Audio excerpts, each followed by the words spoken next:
Hello Frizzle Frenzy! Kill the Dead, book 2 in the Sandman Slim series, was disappointing. It was still pretty good. I would rate it 3 out of 5 stars. Fun book, especially if you liked book 1 and want to continue the series. But I did like it less than book 1, and now I will tell you why. We don't have the most exciting background, but we have dynamic lighting for this one. Does that count? There are lots of plot things happening in these books. You've got your Lucifer coming to town, you've got your zombies, all of the above. And I feel like it was too much plot, and too many mysteries, and too many little details. There were lots of new characters introduced, and they all had relationships to each other. And what were those relationships?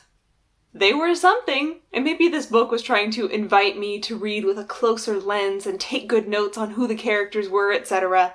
But I don't think you should have to ever do that with a book, so no. You might say, well, Chloe, it's probably just because you read the beginning of the book when they introduced the characters too far apart from when you read the end of the book, when the mystery was revealed of who those characters actually were and what their connections were and who were the evil people. But you would be wrong, because I read this book in one sitting.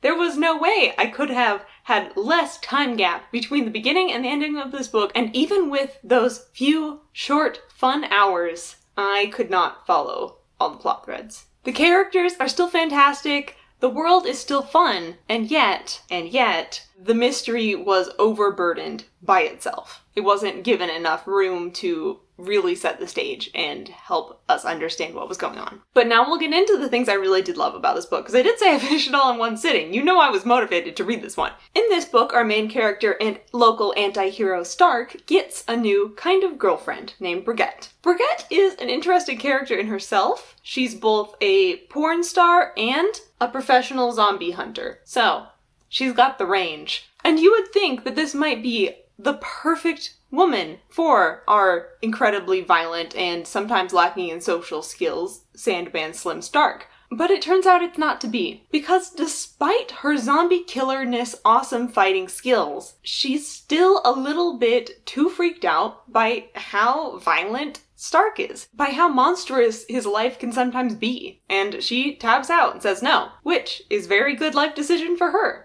But it also made me ship even more Stark and his love interest from book 1, Candy. Because Candy herself is a literal monster. She's a jade, which is like vampire type. I don't know, I tried to Google it, but I couldn't figure anything out about it. Because Candy can be totally down and cool with and supportive of, but don't go too far with, the monsterness of James Stark. And I'm excited to see where their relationship goes. And I think book 2 did a really good job of exploring an alternate love interest and showing why it wouldn't exactly work. That even if, in a lot of ways, Brigitte is way more polished than Candy. She's better at the technical aspects of fighting, and Candy's just kind of like, monster, go, go, go. But one of them appreciates Stark for who he is, and the other one is saying, you're a little too dangerous for me. But that was also kind of my reaction to Stark in these books. In book 1, it was adorable, I don't know if that's the right word, how socially awkward he could be, and that helped me connect to him and root for him to do better. By book 2, he's doing a lot better on the social aspects. The social aspect of just getting along with people, of having better coping mechanisms than just 100% violence all the time. And because of that, I feel like the character's charm was a lot less present. And I think that's a little bit supposed to be there, because it is showing how he's like becoming more and more of an alcoholic and dealing with his problems in other destructive ways. But still, it was just harder to love Stark in these books. But you know what I did love in this book? This was my genuine favorite part of this book and what really kept me reading. The relationship between Lucifer, Satan, Lord of Hell, and our main character Stark. Because throughout this book, Stark is working for Lucifer as a bodyguard / assistant / whatever their relationship is. And what is their relationship? Surprisingly tender. They are bantering with each other. Lucifer is giving him advice, is trying to help him out, is trying to protect him and getting protected by him. And seeing their relationship grow, especially with the novelty of one of them being the literal devil, that was fun. Especially how it was done in such a skillful way that you started wondering, like, why does the devil care so much about Stark? And trying to figure out that mystery. Is it just he's trying to manipulate him, or does he really care? And can you trust the literal devil just to be trying to look out for you because he considers you a good friend?